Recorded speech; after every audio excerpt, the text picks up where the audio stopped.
요한계시록 8장 1절에서 12절입니다. 신약성경 407페이지.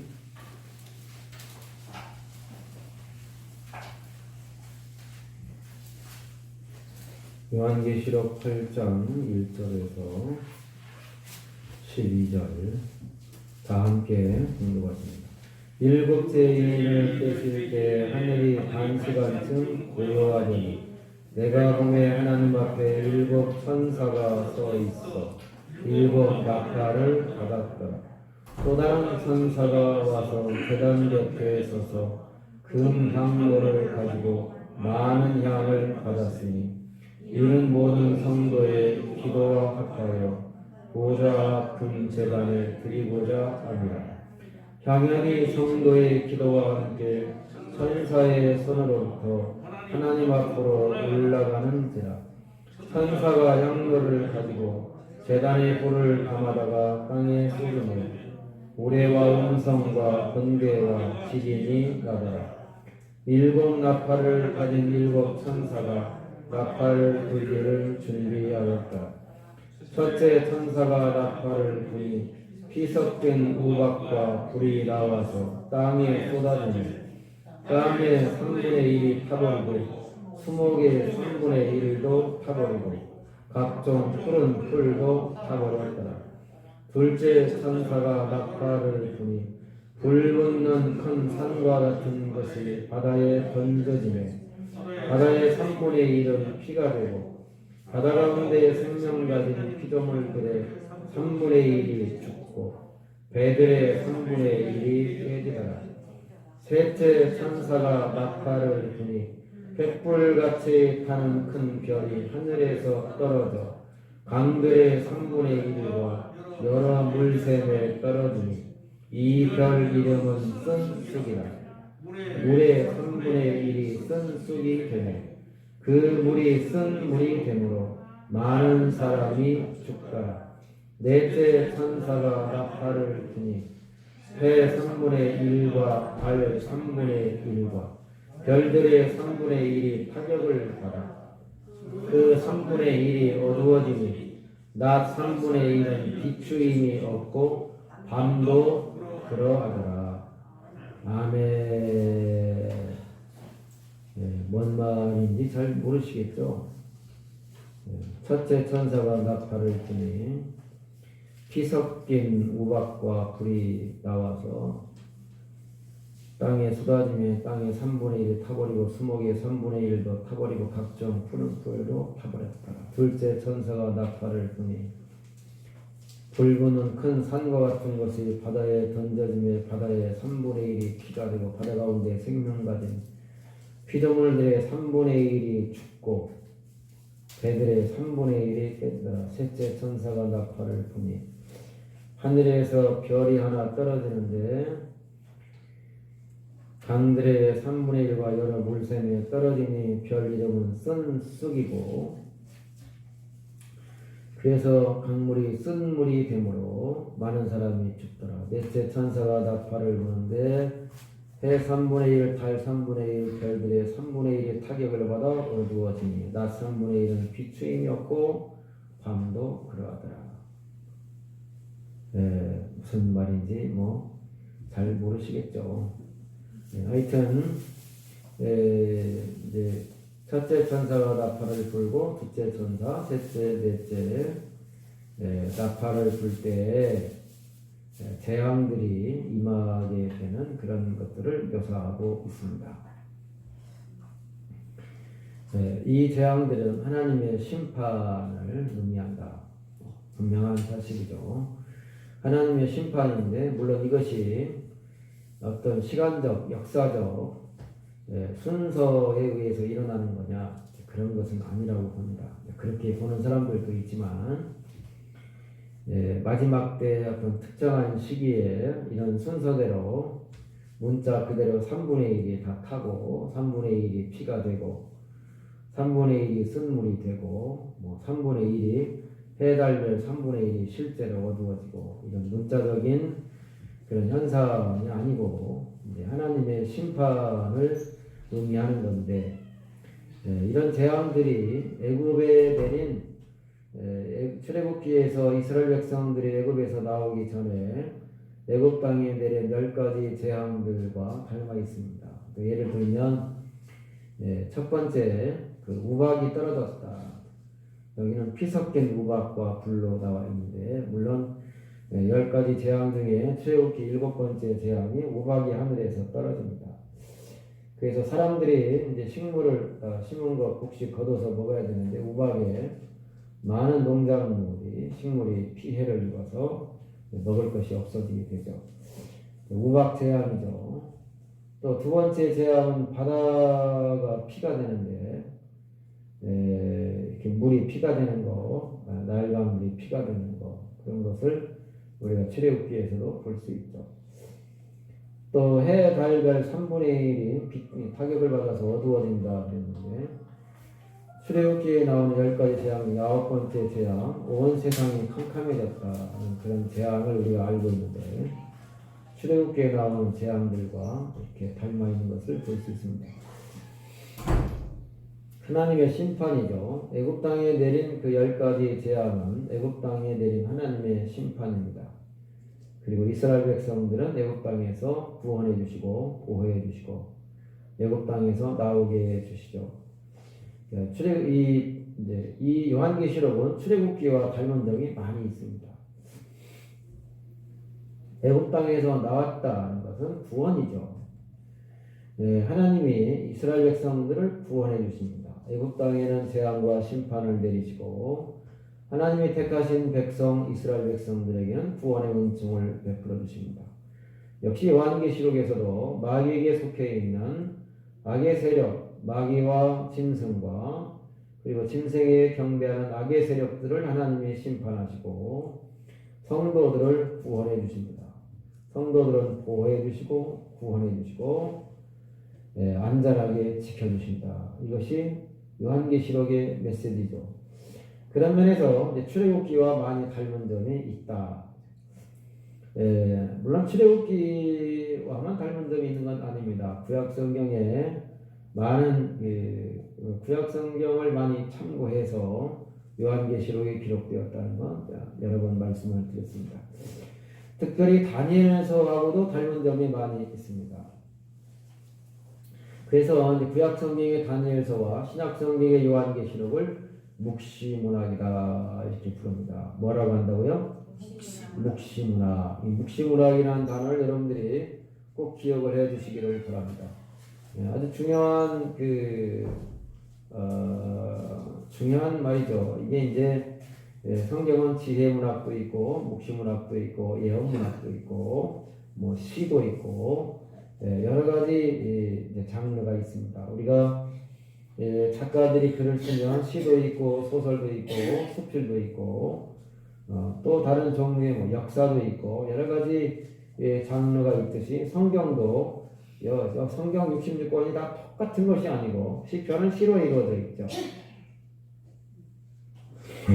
잠언 같은 책은 무슨 좋은 말들을 좋은 속담이나 격언 같은 것들을 모아놓은 그런 지혜로운 말들의 모음으로 이루어져 있습니다. 반면에 이제 신약에 오면 복음서가 있죠. 예수님의 생애를 예수님의 활동과 생애를 묘사하고 그린 복음서가 있습니다. 사도들의 활동을 기록한 사도행전이 있고요. 그리고 편지가 있습니다. 바울 사도의 편지가 많이 나와 있죠. 그리고 이제 다른 사도들의 편지도 있습니다. 그리고 요한계시록이 있습니다. 요한계시록은 구약성경의 다니엘서와 함께 묵시문학인데 여러분 이제 그런 이야기 들어보셨는지 모르겠습니다만은 그런 그 구약 시대에 또 신약성경에 쓰여진 시대에 많은 책들이 있었다. 많은 책들이 있었는데 이 성경 66권이 선택이 된 겁니다. 그런 말은 들어보셨어요? 하나님이 딱 66권만 쓰게 한 것이 아니고 그때 당시에 하나님을 잘 믿었던 사람들이 쓴 책이 많아요. 많은데 아주 많은 책들 중에서 뽑혀가지고 여기 66권에 딱 들어온 게 성경이 된 겁니다. 여기 뽑히지 않은 책들이 또 있어요. 그런 책들을 외경이라고 부릅니다. 외경. 다 같이 외경. 그러면 이렇게 성경에 뽑힌 책을 뭐라고 하냐? 정경. 다 같이 정경. 네, 정경, 외경. 그리고 이제 묵시문화 이런 말을 제가 해드렸는데 여러분들 이런 것들을 좀 아시면 유식한 성도가 됩니다. 그 뽑히지 않은 책들과 뽑힌 책들의 기준이 뭐 있겠습니다만은 이게 사도성이 있느냐 이런 것이 이제 중요한 기준이었습니다. 신약시대 신약성경에 그 27번이 모아질 때는 사도성이 있느냐, 사도의 저작이냐, 사도가 쓴 거냐 이게 굉장히 중요한. 그래서 이 성경에 이 성경들을 보면 다 이제 사도가 쓴 걸로 이렇게 나타나 있습니다. 사도들은 성경을 기록한 분들입니다. 이것이 굉장히 중요한 개념입니다. 이게 우리가 이제 사도들, 사도, 선지자 이런 말을 사용하는데 사도는 예수님과 함께 공생애를 같이 이제 사셨고 예수님과 함께 예수님의 공생의 직접적인 목격자들이었고 그리고 성경을 기록한 분들이 사도들입니다. 그래서요 사도들의 그 제자들이 있는데 사도들이 1세대고 사도들의 제자가 2세대라면 사도들의 제자들은 사도라고 안 부릅니다. 그 사람들은 교부라고 부릅니다. 교부라는 건 교회의 아버지라는 뜻인데 이 교부들의 저작들도 많이 있습니다. 그런데 이 교부들의 저작은 성경에 교부들의 이 작품이 분명하다는 것은 성경에 들어오지 못합니다. 사도 그러면 성경을 기록한 분들, 여기 이렇게 기억하시면 좋겠습니다. 그런 면에서 지금 성경은 요한계시록 22장에 보면 여기다 더하는 사람 더해도 안 되고 빼도 안 된다 그런 말씀이 있죠. 이 예언의 말씀에서 무엇이든지 제하해 버리면 하나님 나라의 생명나무 하나님 나라에 들어가는 데서 제하해 버림을 당하고 만약에 이 예언의 말씀에서 뭔가를 더하는 사람은 여기에 기록된 재앙들을 그 사람에게 더할 것이다. 더해도 안 되고 빼도 안 된다. 그런 말씀이 있어요. 성경 66권은 이 자체로 완벽한 하나님의 말씀입니다. 그러니까 이 성경 66권 외에 다른 성경이 있을 수 있다 없다? 없다. 다른 성경이 있을 수가 없다.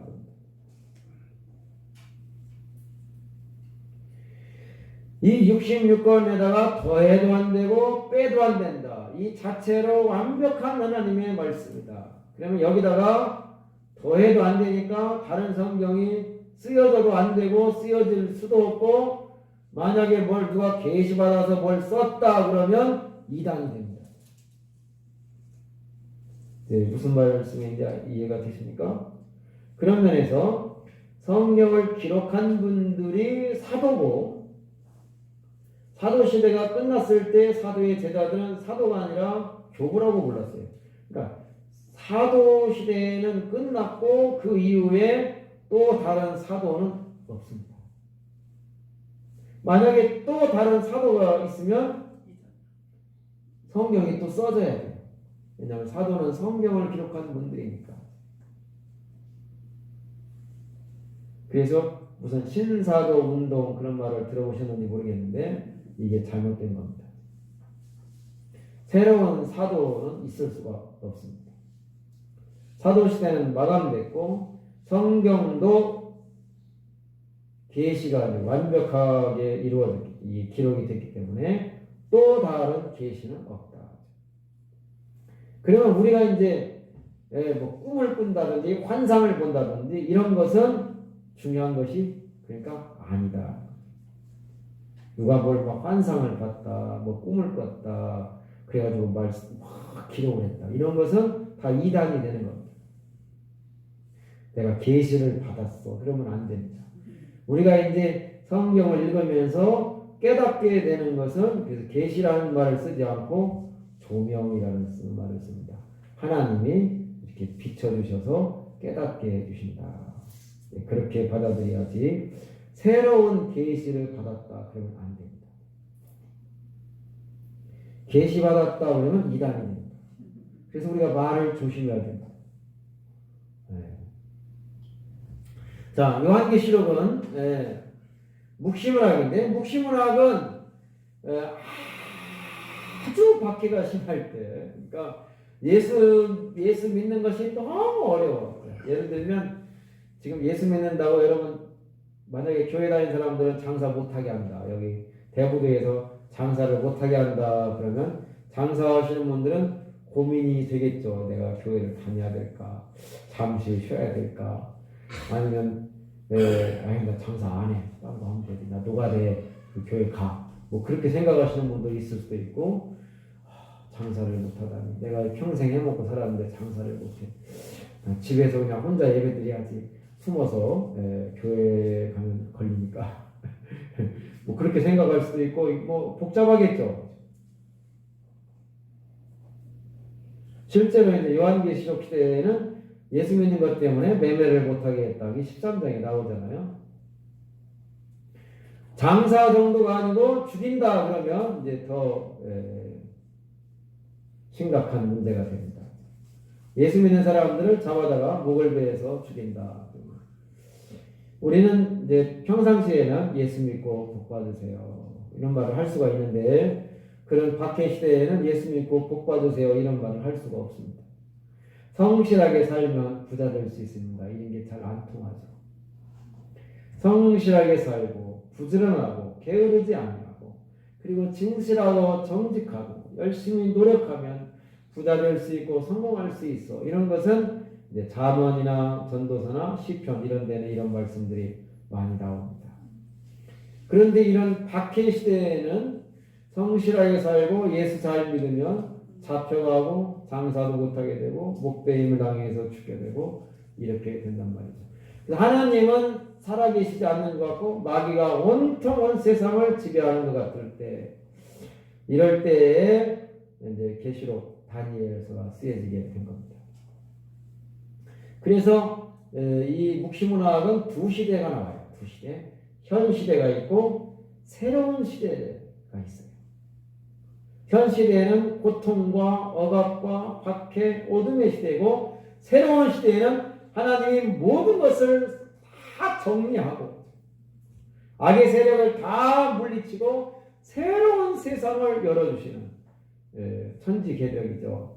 또 다른 말로 하면 신천지, 새하늘과 새 땅입니다. 이 신천지라는 말이 좋은 말인데 이단이 사용을 해가지고 이게 이제 우리가 이미지가 좋지 않게 됐습니다만은 신천지가 성경에 한문으로 신천지고 한글로 하면 새하늘 새 땅입니다. 그래서 신천지라는 말이 좋은 말인데 그 이상한 이단이 그걸 이용을 이제 사용하니까 이게 이제 문제가 된 거죠.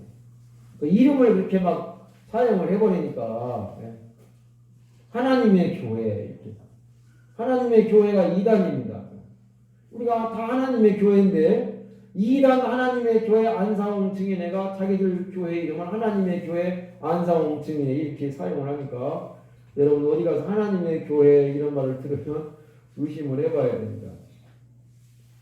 이단들이 나는 이단이다 이렇게 나타나는 것이 아니고 내가 진짜다 그러면서 나타납니다. 가짜는요 내가 가짜야 그러면서 나타나지 않죠. 내가 진짜야 그러면서 나타나죠.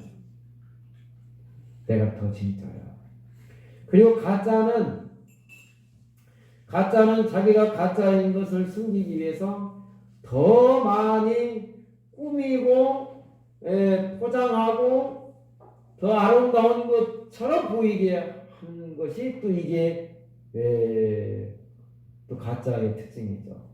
그래서 고린도후서 11장에 보면 마귀도 빛의 천사로 나타난다. 그런 말씀이 있어요.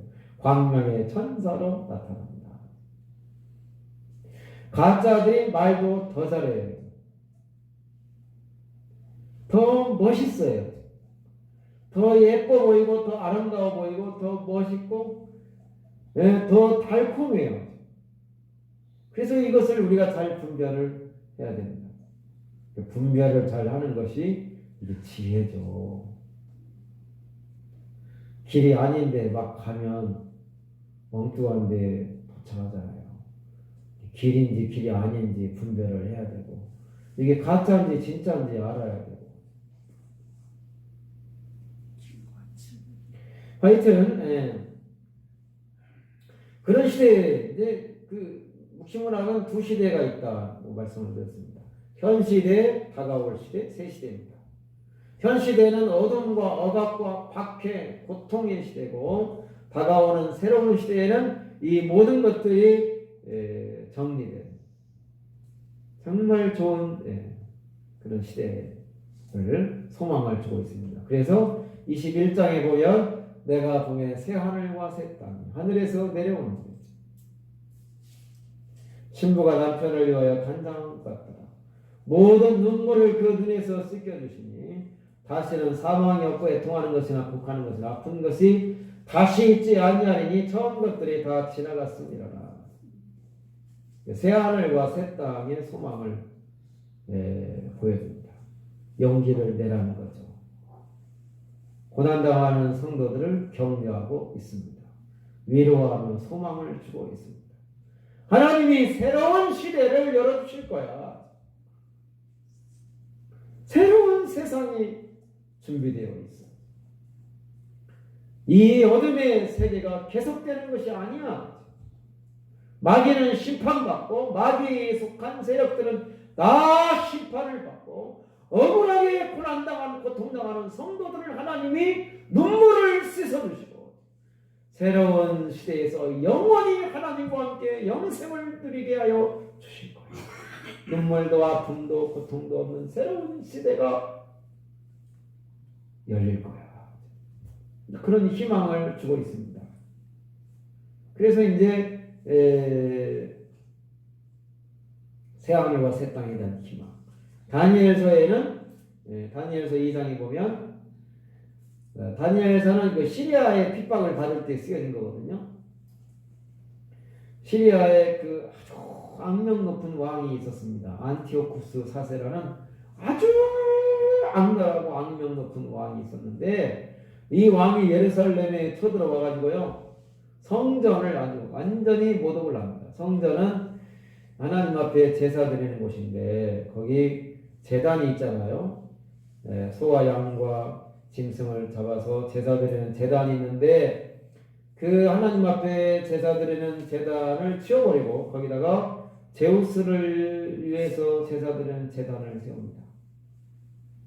이스라엘 사람들은요 그때 너무 큰 충격을 받아요.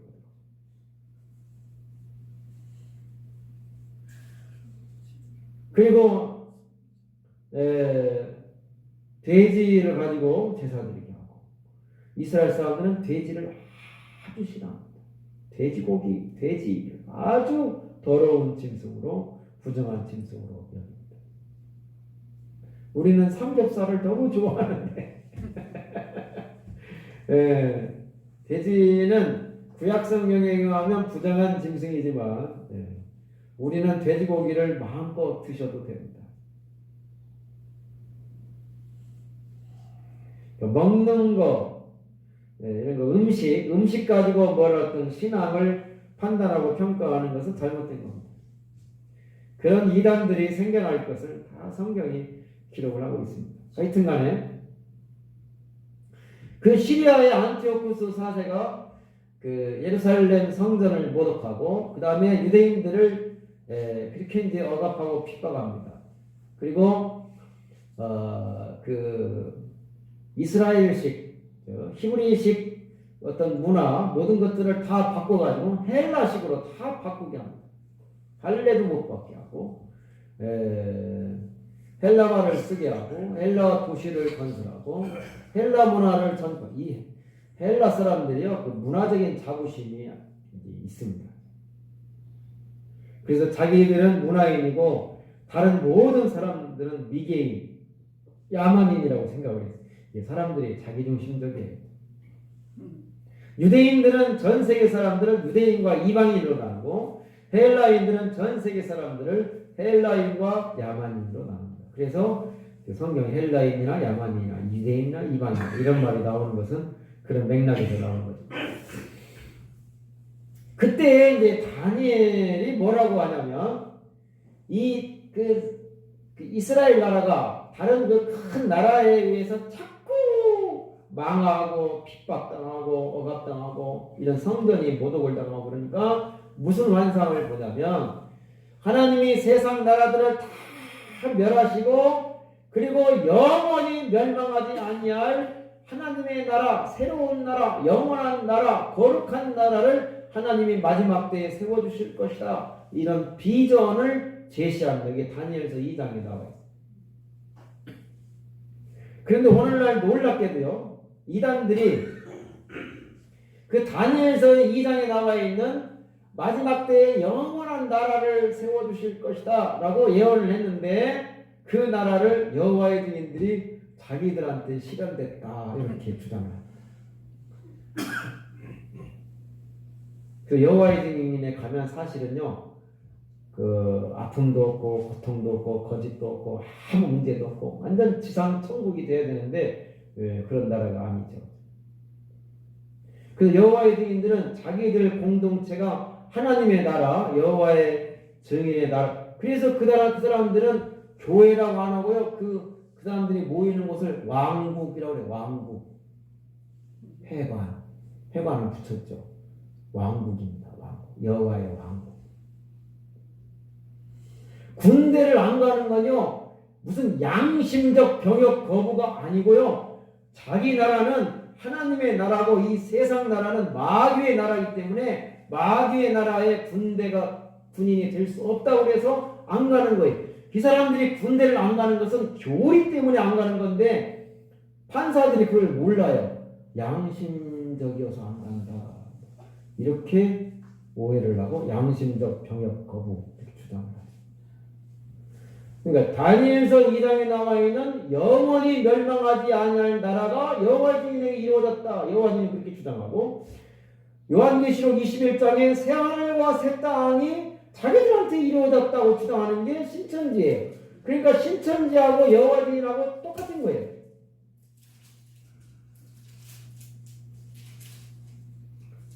아주 공통점이 많습니다.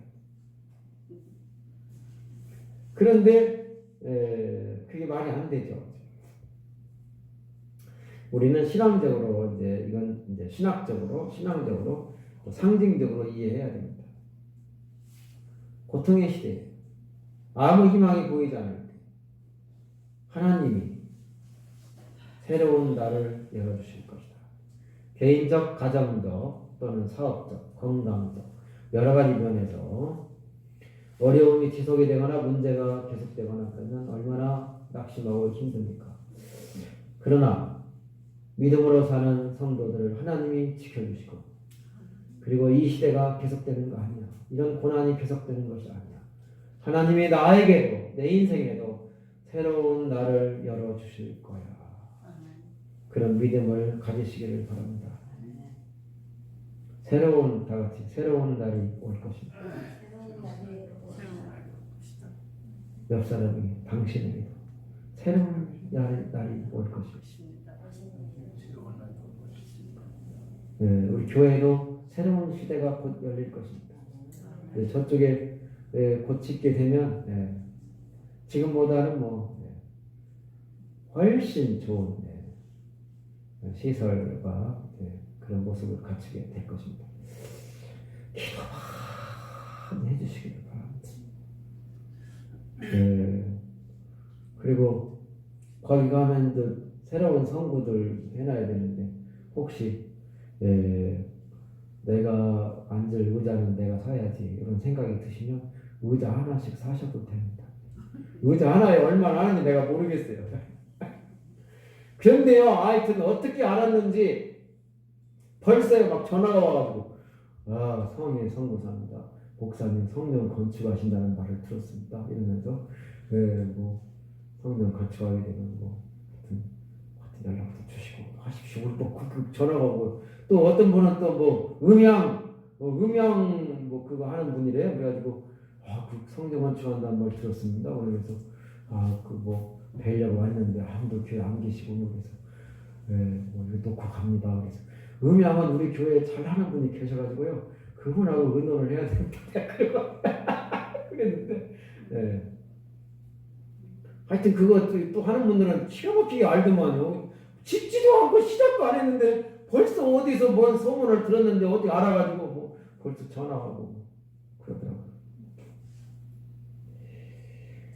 나쁜 사람들이 잘 되는 것 같고 믿는 내가 믿는 예수 잘 믿는 나는 이렇게 고생하는 것 같고 저 나쁜 사람들은 막 다 잘 되고 사업도 잘 되고 돈도 잘 벌고 막 아프지도 않고 다 편안한 것 같고 그런 생각이 들 때가 있으시죠? 그런 생각이 들 때 없으세요? 있잖아요. 저도 그런 생각이 가끔 들 때가 있어요. 하여튼 나쁜 사람들은 뭐 별 문제도 없는 것 같고 건강하기도 하고 아프지도 않고 돈도 잘 벌고 나같이 진실하고 착하고 이렇게 믿음으로 살려고 하는 사람은 이렇게 힘들고 고생하고 어려움을 겪고 그럴 때 이게 요한계시록의 상황과 비슷한 겁니다. 저 악한 사람들은 하나님이 반드시 심판하십니다. 그러니까 부러워하거나 그 사람들 때문에 속상하거나 낙심할 필요가 있다 없다. 악한 사람들, 마귀의 세력들은 하나님이 반드시 심판하신다. 그리고 절대로 내가 원수 갚아야지 그런 마음을 가지면 안 됩니다. 원수 갚는 것은 하나님께 있습니다. 그러면 성도들은 뭐 해야 되냐? 기도해야 됩니다. 그런 시대에 하나님 앞에 엎드려서 더 간절하게 기도해야 됩니다.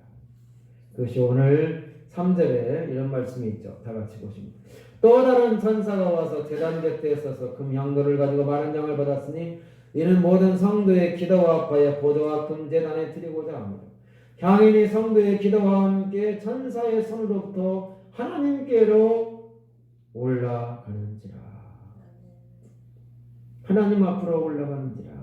향연이 성도의 기도와 함께 천사의 손으로부터 하나님 앞으로 올라간다. 향연이 하나님 향기로운 연기죠. 그 향기의 연기, 향연이 올라가는데 뭐하고 같이 올라가냐? 기도와 함께 천사의 손에 받들려서 하나님께로 올라간다. 이렇게 기록이 되어 있네요.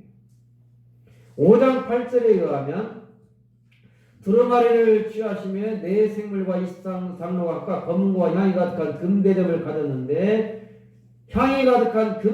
가졌는데 이 향은 성도의 기도들이라 이렇게 되어 있습니다.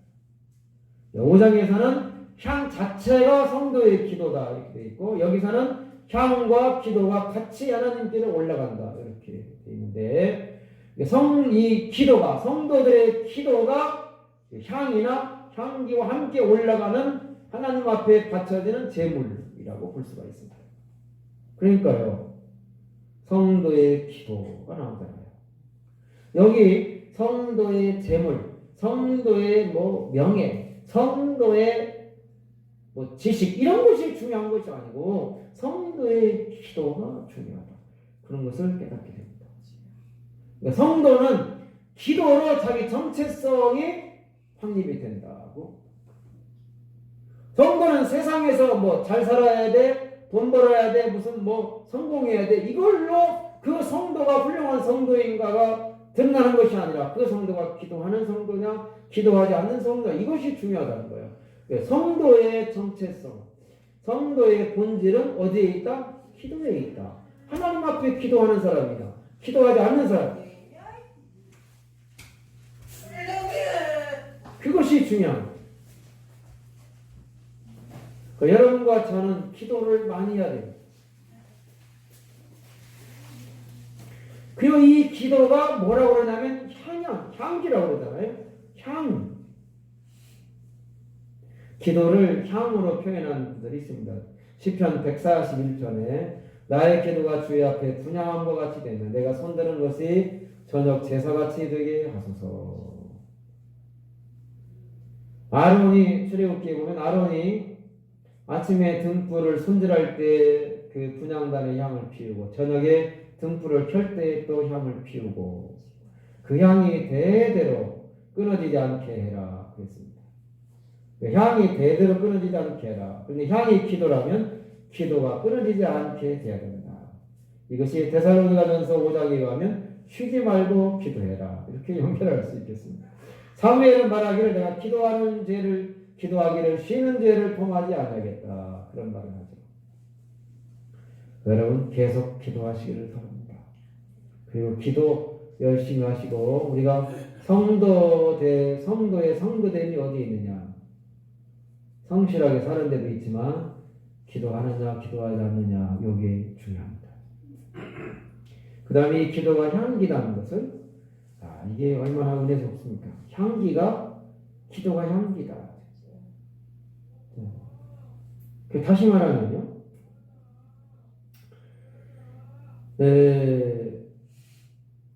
기도를 통해서 향기가 이렇게 향기로운 냄새가 난다는 거죠.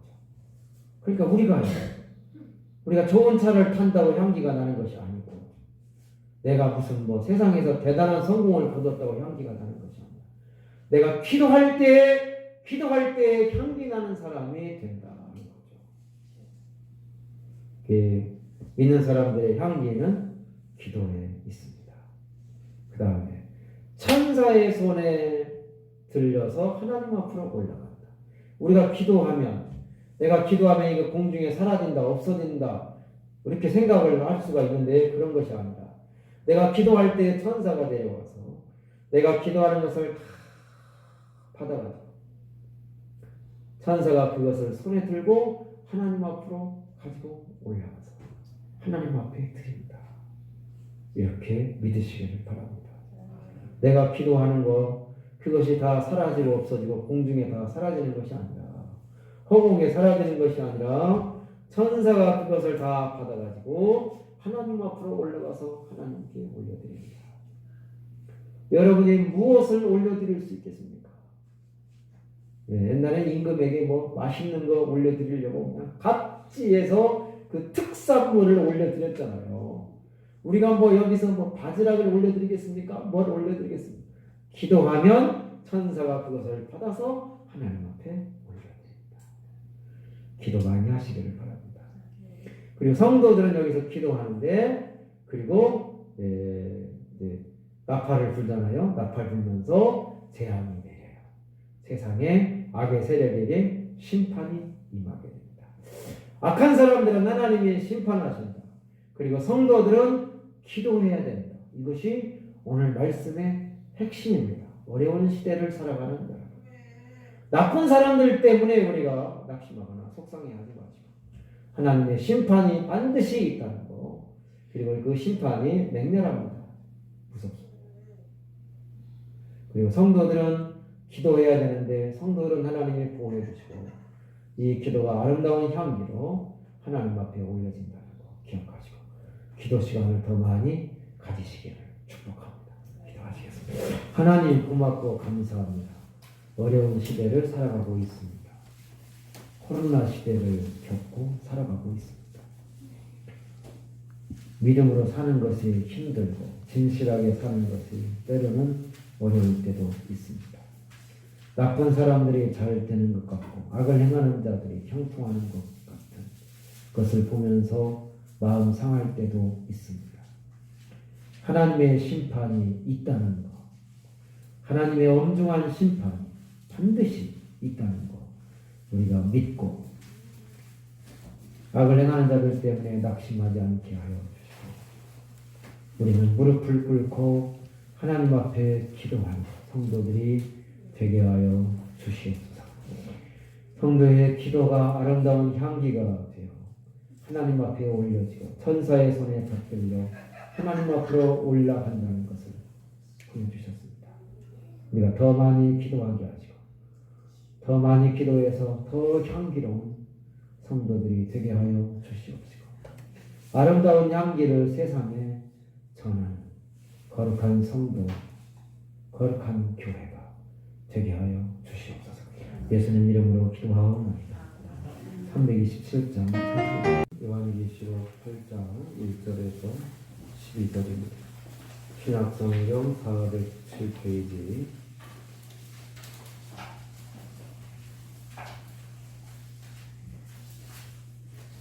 요한계시록 8장 1절에서 12절 다 함께 읽어봤습니다. 일곱째 인을 떼실 때 하늘이 반시간쯤 고요하더니 내가 보매 하나님 앞에 일곱 천사가 서 있어 일곱 나팔을 받았더라. 또 다른 천사가 와서 제단 곁에 서서 금 향로를 가지고 많은 향을 받았으니 이는 모든 성도의 기도와 합하여 보좌 금 제단에 드리고자 합니다. 향연이 성도의 기도와 함께 천사의 손으로부터 하나님 앞으로 올라가는지라. 천사가 향로를 가지고 제단의 불을 담아다가 땅에 쏟으며 우레와 음성과 번개와 지진이 나더라. 일곱 나팔을 가진 일곱 천사가 나팔을 불기를 준비하였다. 첫째 천사가 나팔을 부니 피 섞인 우박과 불이 나와서 땅에 쏟아지며 땅의 3분의 1이 타버리고 수목의 3분의 1도 타버리고 각종 푸른 풀도 타버렸더라. 둘째 천사가 나팔을 부니 불 붙는 큰 산과 같은 것이 바다에 던져지며 바다의 3분의 1은 피가 되고 바다 가운데 생명 가진 피조물들의 3분의 1이 죽고 배들의 3분의 1이 깨지더라. 셋째 천사가 나팔을 부니 횃불같이 타는 큰 별이 하늘에서 떨어져 강들의 3분의 1과 여러 물샘에 떨어지니 이 별 이름은 쓴쑥이라. 물의 3분의 1이 쓴쑥이 되매 그 물이 쓴 물이 되므로 많은 사람이 죽더라. 넷째 천사가 나팔을 부니 해 3분의 1과 달 3분의 1과 별들의 3분의 1이 타격을 받아 그 3분의 1이 어두워지니 낮 3분의 1은 비추임이 없고 밤도 그러하더라. 아멘. 네, 뭔 말인지 잘 모르시겠죠? 네, 첫째 천사가 나팔을 부니 피 섞인 우박과 불이 나와서 땅에 쏟아지며 땅의 3분의 1이 타버리고 수목의 3분의 1도 타버리고 각종 푸른 풀도 타버렸더라. 둘째 천사가 나팔을 부니 불부는 큰 산과 같은 것이 바다에 던져지며 바다의 3분의 1이 피가 되고 바다 가운데 생명 가진 피조물들의 3분의 1이 죽고 배들의 3분의 1이 깨지더라. 셋째 천사가 나팔을 부니 하늘에서 별이 하나 떨어지는데 강들의 3분의 1과 여러 물샘에 떨어지니 별 이름은 쓴쑥이고 그래서 강물이 쓴 물이 되므로 많은 사람이 죽더라. 넷째 천사가 나팔을 부는데 해 3분의 1, 달 3분의 1, 별들의 3분의 1이 타격을 받아 어두워지니 낮 3분의 1은 비추임이 없고 밤도 그러하더라. 네, 무슨 말인지 잘 모르시겠죠.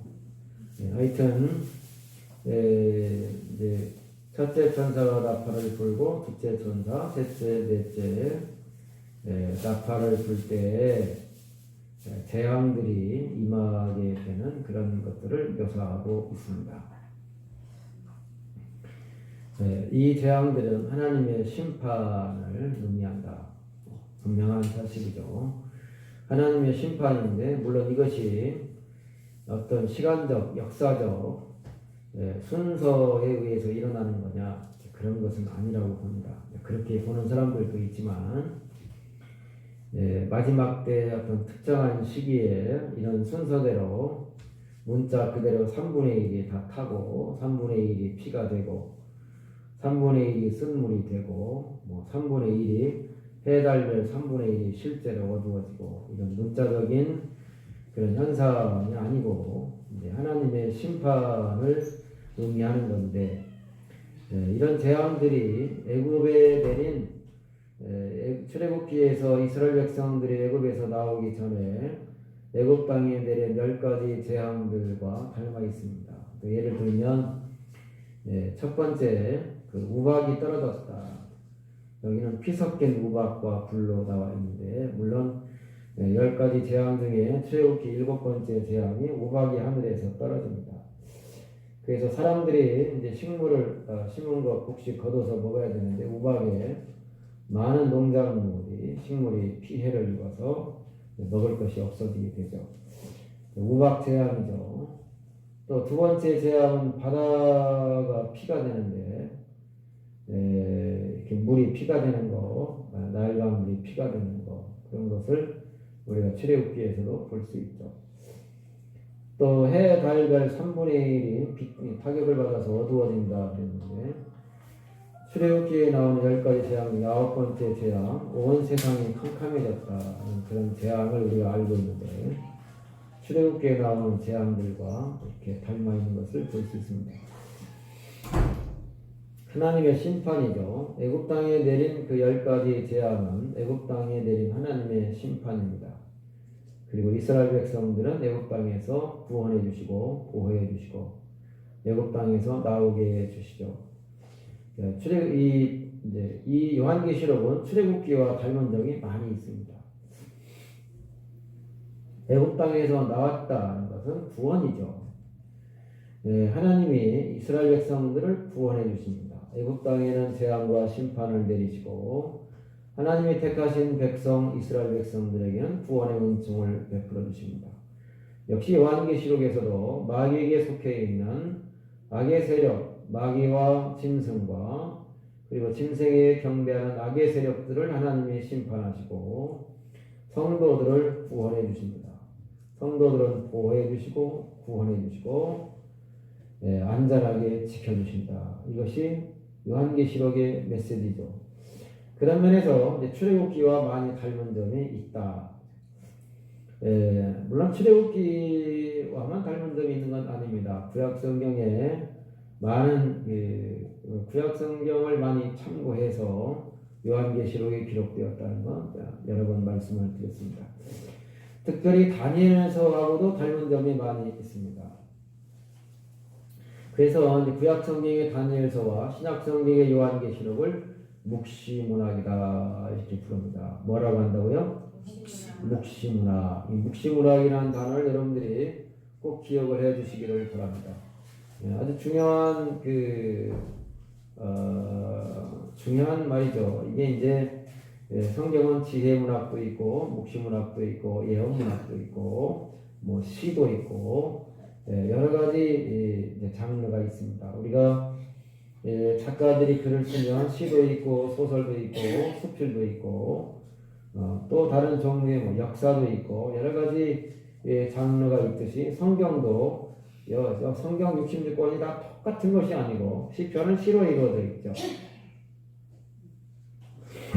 잠언 같은 책은 무슨 좋은 말들을 좋은 속담이나 격언 같은 것들을 모아놓은 그런 지혜로운 말들의 모음으로 이루어져 있습니다.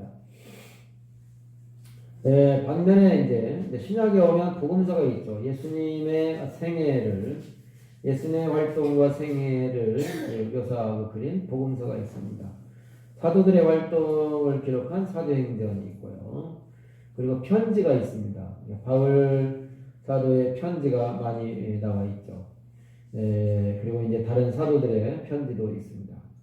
그리고 요한계시록이 있습니다. 요한계시록은 구약성경의 다니엘서와 함께 묵시문학인데 여러분 이제 그런 이야기 들어보셨는지 모르겠습니다만은 그런 그 구약 시대에 또 신약성경에 쓰여진 시대에 많은 책들이 있었다. 많은 책들이 있었는데 이 성경 66권이 선택이 된 겁니다. 그런 말은 들어보셨어요? 하나님이 딱 66권만 쓰게 하는 것이 아니고 그때 당시에 하나님을 잘 믿었던 사람들이 쓴 책이 많아요. 많은데 이 아주 많은 책들 중에서 뽑혀가지고 여기 66권에 딱 들어온 게 성경이 된 겁니다. 여기 뽑히지 않은 책들이 또 있어요. 그런 책들을 외경이라고 부릅니다. 외경. 다 같이 외경. 그러면 이렇게 성경에 뽑힌 책을 뭐라고 하냐? 정경. 다 같이 정경. 정경, 외경. 그리고 이제 묵시문화 이런 말을 제가 해드렸는데 여러분들 이런 것들을 좀 아시면 유식한 성도가 됩니다.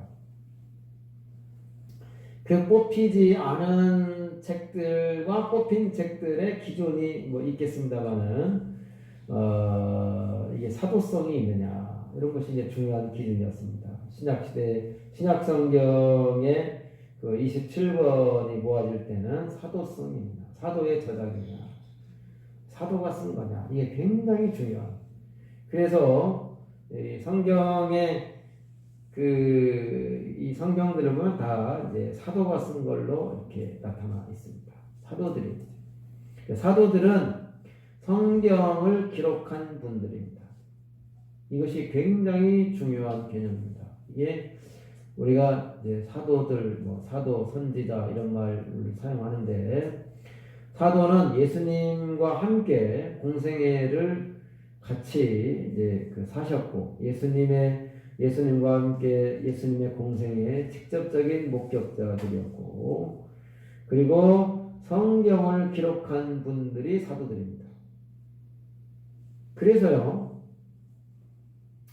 사도들의 그 제자들이 있는데 사도들이 1세대고 사도들의 제자가 2세대라면 사도들의 제자들은 사도라고 안 부릅니다. 그 사람들은 교부라고 부릅니다. 교부라는 건 교회의 아버지라는 뜻인데 이 교부들의 저작들도 많이 있습니다. 그런데 이 교부들의 저작은 성경에 교부들의 이 작품이 분명하다는 것은 성경에 들어오지 못합니다. 사도 그러면 성경을 기록한 분들. 여기 이렇게 기억하시면 좋겠습니다. 그런 면에서 지금 성경은 요한계시록 22장에 보면 여기다 더하는 사람 더해도 안 되고 빼도 안 된다 그런 말씀이 있죠. 이 예언의 말씀에서 무엇이든지 제하해 버리면 하나님 나라의 하나님 나라에 들어가는 데서 제하해 버림을 당하고 만약에 이 예언의 말씀에서 뭔가를 더하는 사람은 여기에 기록된 재앙들을 그 사람에게 더할 것이다. 더해도 안 되고 빼도 안 된다. 그런 말씀이 있어요. 성경 66권은 이 자체로 완벽한 하나님의 말씀입니다. 그러니까 이 성경 66권 외에 다른 성경이 있을 수 있다 없다? 없다. 다른 성경이 있을 수가 없다.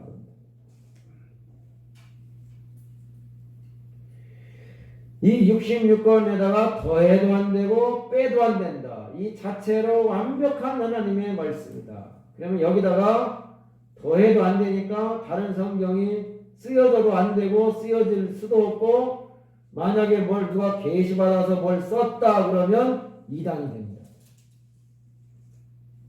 무슨 말씀인지 이해가 되십니까? 그런 면에서 성경을 기록한 분들이 사도고 사도시대가 끝났을 때 사도의 제자들은 사도가 아니라 교부라고 불렀어요. 그러니까 사도시대는 끝났고 그 이후에 또 다른 사도는 없습니다. 만약에 또 다른 사도가 있으면 성경이 또 써져야 돼요. 왜냐하면 사도는 성경을 기록한 분들이니까. 그래서 무슨 신사도 운동 그런 말을 들어보셨는지 모르겠는데 이게 잘못된 겁니다. 새로운 사도는 있을 수가 없습니다. 사도시대는 마감됐고 성경도 계시가 완벽하게 기록이 됐기 때문에 또 다른 계시는 없다. 그러면 우리가 이제 뭐 꿈을 꾼다든지 환상을 본다든지 이런 것은 중요한 것이 그러니까 아니다. 누가 뭐 환상을 봤다, 뭐 꿈을 꿨다, 그래가지고 말씀 막 기록을 했다. 이런 것은 다 이단이 되는 겁니다. 내가 계시를 받았어. 그러면 안 됩니다. 우리가 이제 성경을 읽으면서 깨닫게 되는 것은 그래서 계시라는 말을 쓰지 않고 조명이라는 말을 씁니다. 하나님이 이렇게 비춰주셔서 깨닫게 해주신다. 그렇게 받아들여야지 새로운 계시를 받았다 그러면 안 됩니다. 계시 받았다 그러면 이단이 됩니다. 그래서 우리가 말을 조심해야 됩니다. 자, 요한계시록은 묵시문학인데 묵시문학은 아주 박해가 심할 때, 그러니까 예수 믿는 것이 너무 어려워. 예를 들면 지금 예수 믿는다고 여러분 만약에 교회 다니는 사람들은 장사 못하게 한다. 여기 대부도에서 장사를 못하게 한다. 그러면 장사하시는 분들은 고민이 되겠죠. 내가 교회를 다녀야 될까? 잠시 쉬어야 될까? 아니면 아니 나 장사 안 해. 딴 거 하면 되지. 나 노가다에 그 교회 가. 뭐 그렇게 생각하시는 분도 있을 수도 있고 장사를 못하다니. 내가 평생 해먹고 살았는데 장사를 못해. 집에서 그냥 혼자 예배드려야지. 숨어서 교회 가면 걸리니까 뭐 그렇게 생각할 수도 있고 뭐 복잡하겠죠. 실제로 이제 요한계시록 시대에는 예수 믿는 것 때문에 매매를 못하게 했다. 이 13장에 나오잖아요. 장사 정도가 아니고 죽인다 그러면 이제 더 심각한 문제가 됩니다. 예수 믿는 사람들을 잡아다가 목을 베어서 죽인다. 우리는 이제 평상시에는 예수 믿고 복 받으세요 이런 말을 할 수가 있는데 그런 박해 시대에는 예수 믿고 복 받으세요 이런 말을 할 수가 없습니다. 성실하게 살면 부자 될 수 있습니다. 이런 게 잘 안 통하죠. 성실하게 살고 부지런하고 게으르지 아니하고 그리고 진실하고 정직하고 열심히 노력하면 부자 될 수 있고 성공할 수 있어. 이런 것은 이제 잠언이나 전도서나 시편 이런 데는 이런 말씀들이 많이 나옵니다. 그런데 이런 박해 시대에는 성실하게 살고 예수 잘 믿으면 잡혀가고 장사도 못하게 되고 목배임을 당해서 죽게 되고 이렇게 된단 말이죠. 그래서 하나님은 살아계시지 않는 것 같고 마귀가 온통 온 세상을 지배하는 것 같을 때 이럴 때에 이제 계시록 다니엘서가 쓰여지게 된 겁니다. 그래서 이 묵시문학은 두 시대가 나와요. 두 시대. 현 시대가 있고 새로운 시대가 있어요. 현 시대에는 고통과 억압과 박해, 어둠의 시대고 새로운 시대에는 하나님이 모든 것을 다 정리하고 악의 세력을 다 물리치고 새로운 세상을 열어주시는 천지개벽이죠. 또 다른 말로 하면 신천지, 새하늘과 새 땅입니다. 이 신천지라는 말이 좋은 말인데 이단이 사용을 해가지고 이게 이제 우리가 이미지가 좋지 않게 됐습니다만은 신천지가 성경에 한문으로 신천지고 한글로 하면 새하늘 새 땅입니다. 그래서 신천지라는 말이 좋은 말인데 그 이상한 이단이 그걸 이용을 이제 사용하니까 이게 이제 문제가 된 거죠. 그 이름을 그렇게 막 사용을 해버리니까 하나님의 교회 이렇게 하나님의 교회가 이단입니다. 우리가 다 하나님의 교회인데 이단 하나님의 교회 안사홍 증인회가 자기들 교회 이름을 하나님의 교회 안사홍 증인회 이렇게 사용을 하니까 여러분 어디 가서 하나님의 교회 이런 말을 들으면 의심을 해봐야 됩니다. 이단들이 나는 이단이다 이렇게 나타나는 것이 아니고 내가 진짜다 그러면서 나타납니다. 가짜는요 내가 가짜야 그러면서 나타나지 않죠. 내가 진짜야 그러면서 나타나죠. 내가 더 진짜야. 그리고 가짜는 자기가 가짜인 것을 숨기기 위해서 더 많이 꾸미고 포장하고 더 아름다운 것처럼 보이게 하는 것이 또 이게 또 가짜의 특징이죠. 그래서 고린도후서 11장에 보면 마귀도 빛의 천사로 나타난다. 그런 말씀이 있어요. 광명의 천사로 나타난다. 가짜들이 말도 더 잘해요. 더 멋있어요. 더 예뻐 보이고 더 아름다워 보이고 더 멋있고 더 달콤해요. 그래서 이것을 우리가 잘 분별을 해야 됩니다. 분별을 잘 하는 것이 이게 지혜죠. 길이 아닌데 막 가면 엉뚱한데 도착하잖아요. 길인지 길이 아닌지 분별을 해야 되고 이게 가짜인지 진짜인지 알아야 되고 하여튼 그런 시대에 이제 그 묵시문학은 두 시대가 있다고 말씀을 드렸습니다. 현 시대, 다가올 시대, 새 시대입니다. 현 시대는 어둠과 억압과 박해, 고통의 시대고 다가오는 새로운 시대에는 이 모든 것들이 정리된 정말 좋은 그런 시대를 소망을 주고 있습니다. 그래서 21장에 보면 내가 보면 새 하늘과 새 땅 하늘에서 내려오는 거죠. 신부가 남편을 위하여 단장 같더라. 모든 눈물을 그 눈에서 씻겨주시니 다시는 사망이 없고 애통하는 것이나 곡하는 것이나 아픈 것이 다시 있지 아니하리니 처음 것들이 다 지나갔습니다. 새 하늘과 새 땅의 소망을 보여줍니다. 용기를 내라는 거죠. 고난당하는 성도들을 격려하고 있습니다. 위로하며 소망을 주고 있습니다. 하나님이 새로운 시대를 열어주실 거야. 새로운 세상이 준비되어 있어. 이 어둠의 세계가 계속되는 것이 아니야. 마귀는 심판받고 마귀에 속한 세력들은 다 심판을 받고 억울하게 고난당하는 고통당하는 성도들을 하나님이 눈물을 씻어주시고 새로운 시대에서 영원히 하나님과 함께 영생을 누리게 하여 주실 거예요. 눈물도 아픔도 고통도 없는 새로운 시대가 열릴 거야. 그런 희망을 주고 있습니다. 그래서 이제 새 하늘과 새 땅에 대한 희망. 다니엘서에는 다니엘서 2장에 보면 다니엘서는 그 시리아의 핍박을 받을 때 쓰여진 거거든요.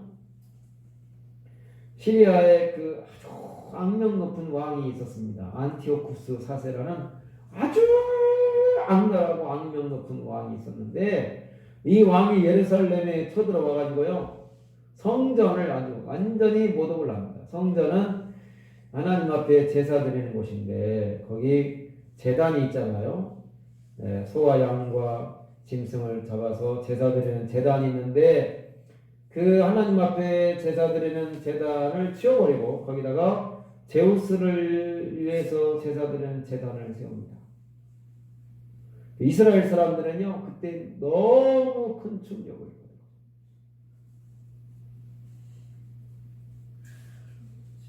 그리고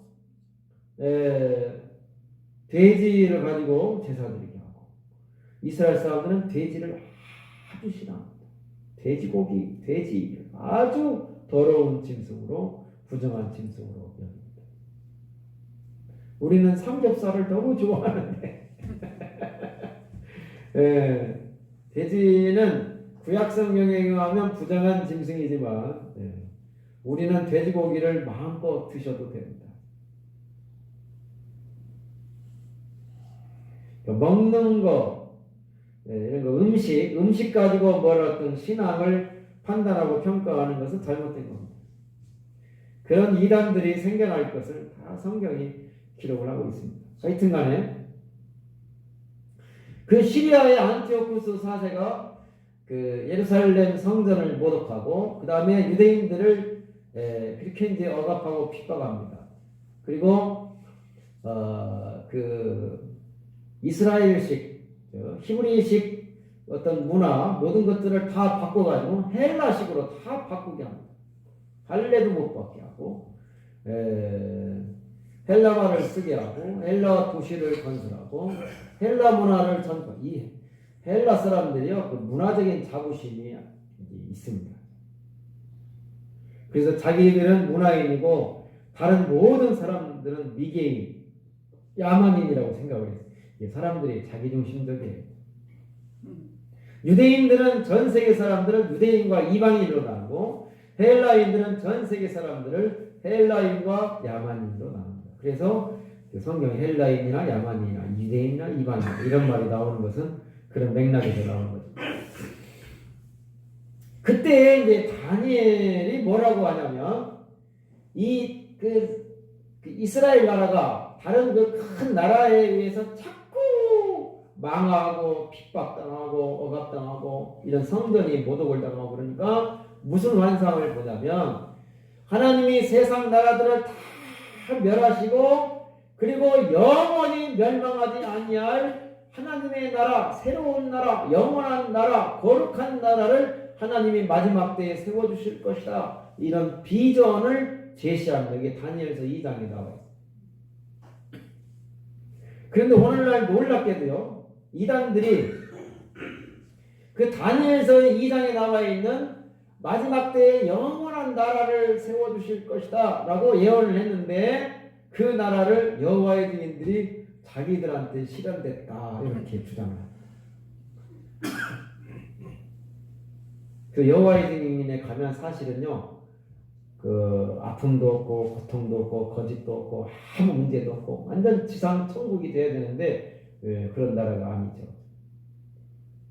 그 여호와의 증인들은 자기들 공동체가 하나님의 나라, 여호와의 증인의 나라. 그래서 그 사람들은 교회라고 안 하고요. 그 사람들이 모이는 곳을 왕국이라고 해요. 왕국. 회관을 붙였죠. 왕국입니다. 왕국. 여호와의 왕국. 군대를 안 가는 건요. 무슨 양심적 병역 거부가 아니고요. 자기 나라는 하나님의 나라고 이 세상 나라는 마귀의 나라이기 때문에 마귀의 나라에 군인이 될 수 없다고 해서 안 가는 거예요. 이 사람들이 군대를 안 가는 것은 교리 때문에 안 가는 건데 판사들이 그걸 몰라요. 양심적이어서 안 간다. 이렇게 오해를 하고 양심적 병역 거부 이렇게 주장합니다. 그러니까 다니엘서 2장에 나와 있는 영원히 멸망하지 아니할 나라가 여호와의 증인에게 이루어졌다. 여호와의 증인이 그렇게 주장하고 요한계시록 21장에 새 하늘과 새 땅이 자기들한테 이루어졌다고 주장하는 게 신천지예요. 그러니까 신천지하고 여호와의 증인하고 똑같은 거예요.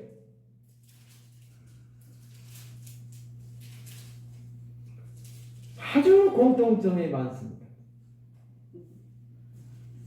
그런데 그게 말이 안 되죠. 우리는 신앙적으로 이건 신앙적으로 상징적으로 이해해야 됩니다. 고통의 시대에 아무 희망이 보이지 않을 때 하나님이 새로운 날을 열어주실 것이다. 개인적, 가정적 또는 사업적, 건강적 여러 가지 면에서 어려움이 지속이 되거나 문제가 계속되거나 그러면 얼마나 낙심하고 힘듭니까? 그러나 믿음으로 사는 성도들을 하나님이 지켜주시고 그리고 이 시대가 계속되는 거 아니야. 이런 고난이 계속되는 것이 아니야. 하나님이 나에게도 내 인생에도 새로운 날을 열어주실 거야. 그런 믿음을 가지시기를 바랍니다. 다 같이 새로운 날이 올 것입니다. 옆 사람이 당신에게도 새로운 날이 올 것입니다. 우리 교회도 새로운 시대가 곧 열릴 것입니다. 저쪽에 곧 짓게 되면 지금보다는 훨씬 좋은 시설과 그런 모습을 갖추게 될 것입니다. 기도 많이 해주시기를 바랍니다. 그리고 거기 가면 새로운 성구들 해놔야 되는데 혹시 내가 앉을 의자는 내가 사야지 이런 생각이 드시면 의자 하나씩 사셔도 됩니다. 의자 하나에 얼마나 하는지 내가 모르겠어요. 그런데요, 하여튼 어떻게 알았는지 벌써 막 전화가 와가지고, 아, 성의 선교사입니다. 목사님 성령 건축하신다는 말을 들었습니다. 이러면서 뭐 성령 건축하게 되면 뭐 하여튼 연락도 주시고 하십시오. 또 그 전화가 오고, 또 어떤 분은 또 뭐 음양 뭐 그거 하는 분이래요. 그래가지고 그 성령 건축한다는 말 들었습니다. 그러면서 그 뭐 뵈려고 했는데 아무도 교회 안 계시고, 그래서 뭐 이거 놓고 갑니다. 그래서 음양은 우리 교회에 잘하는 분이 계셔가지고요, 그분하고 의논을 해야 됩니다. 그랬는데, 하여튼 그거 또 하는 분들은 기가 막히게 알더만요. 짓지도 않고 시작도 안 했는데 벌써 어디서 뭔 소문을 들었는데 어디 알아가지고 뭐 벌써 전화하고 뭐 그러더라고요. 나쁜 사람들이 잘 되는 것 같고, 믿는 예수 잘 믿는 나는 이렇게 고생하는 것 같고, 저 나쁜 사람들은 막 다 잘 되고 사업도 잘 되고 돈도 잘 벌고 막 아프지도 않고 다 편안한 것 같고, 그런 생각이 들 때가 있으시죠? 그런 생각이 들 때 없으세요? 있잖아요. 저도 그런 생각이 가끔 들 때가 있어요.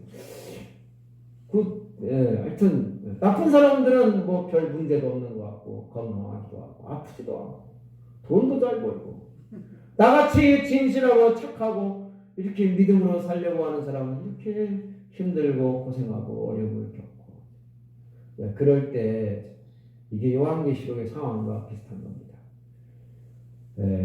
저 악한 사람들은 하나님이 반드시 심판하십니다. 그러니까 부러워하거나 그 사람들 때문에 속상하거나 낙심할 필요가 있다 없다? 없다.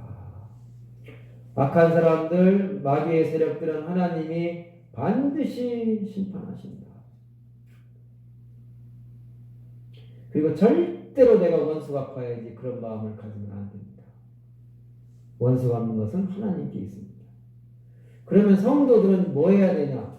기도해야 됩니다. 그런 시대에 하나님 앞에 엎드려서 더 간절하게 기도해야 됩니다. 그것이 오늘 3절에 이런 말씀이 있죠. 다 같이 보십니다. 또 다른 천사가 와서 제단 곁에 서서 금향도를 가지고 많은 양을 받았으니 이는 모든 성도의 기도와 합하여 보도와 금제단에 드리고자 합니다. 향인이 성도의 기도와 함께 천사의 손으로부터 하나님께로 올라가는지라. 하나님 앞으로 올라가는지라. 향연이 성도의 기도와 함께 천사의 손으로부터 하나님 앞으로 올라간다.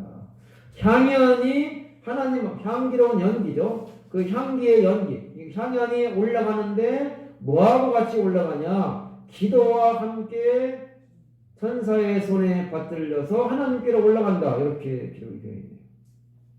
5장 8절에 의하면 두루마리를 취하시며 네 생물과 이상 장로각과 검은과 향이 가득한 금대접을 가졌는데, 향이 가득한 금대접을 가졌는데 이 향은 성도의 기도들이라 이렇게 되어 있습니다.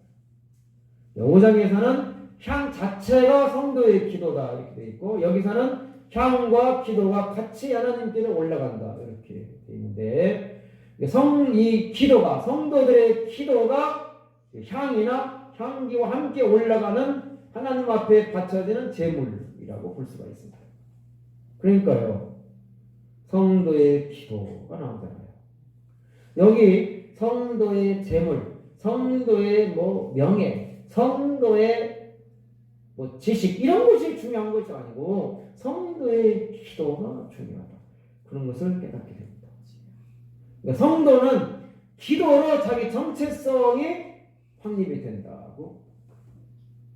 성도는 세상에서 잘 살아야 돼, 돈 벌어야 돼, 무슨 성공해야 돼, 이걸로 그 성도가 훌륭한 성도인가가 드러나는 것이 아니라 그 성도가 기도하는 성도냐, 기도하지 않는 성도냐, 이것이 중요하다는 거예요.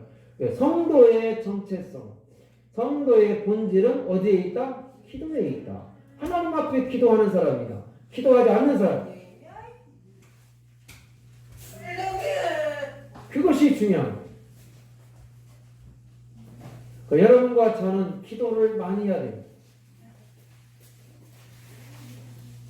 그리고 이 기도가 뭐라고 그러냐면 향기라고 그러잖아요. 향. 기도를 향으로 표현하는 분들이 있습니다. 시편 141편에 나의 기도가 주의 앞에 분향함과 같이 되며 내가 손드는 것이 저녁 제사같이 되게 하소서. 아론이 출애굽기에 보면 아론이 아침에 등불을 손질할 때 그 분향단의 향을 피우고 저녁에 등불을 켤 때 또 향을 피우고 그 향이 대대로 끊어지지 않게 해라 그랬습니다. 그 향이 대대로 끊어지지 않게 해라. 그런데 향이 기도라면 기도가 끊어지지 않게 돼야 된다. 이것이 데살로니가전서 5장에 의하면 쉬지 말고 기도해라. 이렇게 연결할 수 있겠습니다. 사무엘은 말하기를 내가 기도하기를 쉬는 죄를 범하지 않아야겠다. 그런 말을 하죠. 여러분 계속 기도하시기를 바랍니다. 그리고 기도 열심히 하시고 우리가 성도의 성도됨이 어디에 있느냐. 성실하게 사는 데도 있지만 기도하느냐 기도하지 않느냐 이게 중요합니다. 그 다음에 이 기도가 향기라는 것은 이게 얼마나 은혜스럽습니까? 기도가 향기다. 다시 말하면요.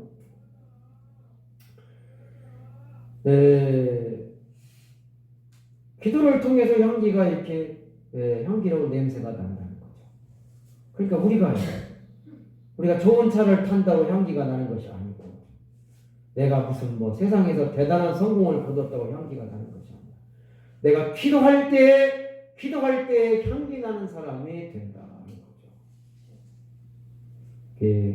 믿는 사람들의 향기는 기도에 있습니다. 그 다음에 천사의 손에 들려서 하나님 앞으로 올라간다. 우리가 기도하면 내가 기도하면 이거 공중에 사라진다 없어진다 이렇게 생각을 할 수가 있는데 그런 것이 아니라 내가 기도할 때 천사가 내려와서 내가 기도하는 것을 다 받아가지고 천사가 그것을 손에 들고 하나님 앞으로 가지고 올라가서 하나님 앞에 드립니다. 이렇게 믿으시기를 바랍니다. 내가 기도하는 것 그것이 다 사라지고 없어지고 공중에 다 사라지는 것이 아니라 허공에 사라지는 것이 아니라 천사가 그것을 다 받아가지고 하나님 앞으로 올라가서 하나님께 올려드립니다. 여러분이 무엇을 올려드릴 수 있겠습니까? 옛날엔 임금에게 맛있는 거 올려드리려고 그냥 갑지에서 그 특산물을 올려드렸잖아요. 우리가 여기서 바지락을 올려드리겠습니까? 뭘 올려드리겠습니까? 기도하면 천사가 그것을 받아서 하나님 앞에 올려드립니다. 기도 많이 하시기를 바랍니다. 그리고 성도들은 여기서 기도하는데 그리고 나팔을 불잖아요. 나팔 불면서 재앙이 내려요. 세상에 악의 세력에게 심판이 임하게 됩니다. 악한 사람들은 하나님이 심판하신다. 그리고 성도들은 기도해야 된다. 이것이 오늘 말씀의 핵심입니다. 어려운 시대를 살아가는 여러분. 나쁜 사람들 때문에 우리가 낙심하거나 속상해하지 마시고 하나님의 심판이 반드시 있다는 거. 그리고 그 심판이 맹렬합니다. 무섭습니다. 그리고 성도들은 기도해야 되는데 성도들은 하나님이 보호해 주시고 이 기도가 아름다운 향기로 하나님 앞에 올려진다는 거 기억하시고 기도 시간을 더 많이 가지시기를 축복합니다. 기도하시겠습니다. 하나님 고맙고 감사합니다. 어려운 시대를 살아가고 있습니다. 코로나 시대를 겪고 살아가고 있습니다. 믿음으로 사는 것이 힘들고 진실하게 사는 것이 때로는 어려울 때도 있습니다. 나쁜 사람들이 잘 되는 것 같고 악을 행하는 자들이 형통하는 것 같은 것을 보면서 마음 상할 때도 있습니다. 하나님의 심판이 있다는 것, 하나님의 엄중한 심판이 반드시 있다는 것 우리가 믿고 악을 행하는 자들 때문에 낙심하지 않게 하여 주시고 우리는 무릎을 꿇고 하나님 앞에 기도하는 성도들이 되게 하여 주시옵소서. 성도의 기도가 아름다운 향기가 되어 하나님 앞에 올려지고 천사의 손에 받들려 하나님 앞으로 올라간다는 것을 보여주셨습니다. 우리가 더 많이 기도하게 하시고 더 많이 기도해서 더 향기로운 성도들이 되게 하여 주시옵시고 아름다운 향기를 세상에 전하는 거룩한 성도, 거룩한 교회가 되게 하여 주시옵소서. 예수님 이름으로 기도하옵나이다. 327장